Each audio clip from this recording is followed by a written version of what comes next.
தமிழ்நாட்டில் இந்த மாதம் இறுதியில் மீண்டும் கனமழை தொடர வாய்ப்புள்ளது. மேற்கு தொடர்ச்சி மலையை ஒட்டிய மாவட்டத்தில் மற்றும் உள் மாவட்டங்களில் மீண்டும் பலத்த மழை அடுத்து வரும் 5 நாட்களுக்கு வெப்பநிலையை பொறுத்தவரை மிக தீவிரமடைய வாய்ப்புள்ளது. கடந்த மாதத்தில் பதிவான அதிகபட்ச வெப்பநிலை பொறுத்தவரை ஈரோட்டில் 40.8 டிகிரி செல்சியஸ் பதிவாகியுள்ளது. தமிழ்நாடு மற்றும் புதுவை, காரைக்கால் பகுதிகளில் வறண்ட வானிலை நிலவக்கூடும்.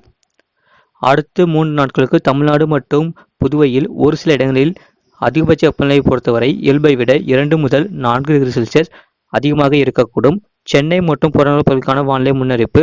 அடுத்த 48 மணி நேரத்திற்கு வானம் ஓரளவு மேகமூட்டத்துடன் காணப்படும். அதிகபட்ச வெப்பநிலை 37 முதல் 38 டிகிரி செல்சியஸ் மற்றும் குறைந்தபட்ச வெப்பநிலை 25 முதல் 26 டிகிரி செல்சியஸ் அளவில் இருக்கக்கூடும். கடந்த மாதத்தில் பதிவான மழையளவு எதுவும் இல்லை. மீனக்கான எச்சரிக்கை எதுவும் இல்லை. வரக்கூடிய நாட்களில் அறிவிக்கப்படும். இதுபோன்ற செய்திகளை உடனுக்குடன் அறிந்து கொள்ள மறக்காம சேனலை சப்ஸ்கிரைப் செய்யுங்கள். மற்றொரு திருப்பத்தை ஷேர் செய்யுங்கள்.